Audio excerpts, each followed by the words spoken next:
Bogus मतदानाबाबत 40 वर्षांनंतर समजलं का? राधाकृष्ण विखे पाटलांचा बाळासाहेब थोरातांच्या टीकेला प्रत्युत्तर. महिलांसमोर अर्धनग्न अवस्थेत फिरणाऱ्या परप्रांतीयांना चोप. नाशिकमध्ये मनसेचा खळखट्याक. तळेगाव दशासर गावात तब्बल 18 घरकुल बोगस. अमरावती जिल्ह्यातील घटना. बोगस नावं देऊन लाटलं घरकुल योजनेचं अनुदान. 8 वर्षीय चिमुकलीवर लैंगिक अत्याचार. धुळे जिल्ह्यातील शिरपूर तालुक्यात धक्कादायक घटना. नराधम अनिल केरबा काळे हॉटेल व्यावसायिक. अहिल्यानगरात 4 मुलांसह वडिलांची आत्महत्या. बायको नांदायला येत नाही म्हणून टोकाचं पाऊल. लॉटरी कायदेशीर, मटका बेकायदेशीर.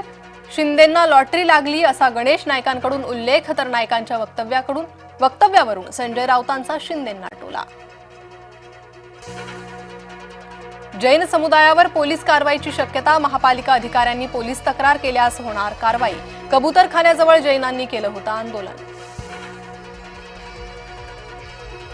अजित पवार रविवारी जळगाव दौऱ्यावर. काँग्रेसच्या प्रदेश उपाध्यक्ष प्रतिभा शिंदे करणार राष्ट्रवादीत प्रवेश. डीवायएसपींनी लाथ मारलेले तिघे 18 तारखेपर्यंत न्यायालयीन कोठडीत. आंदोलकांवर शासकीय कामात अडथळा आणल्याचा आरोप. पालघरच्या दक्षिण पश्चिम भागात मुसळधार. सफाळे, केळवे, पालघर, बोईसर, वाणगाव, डहाणू भागात पाऊस.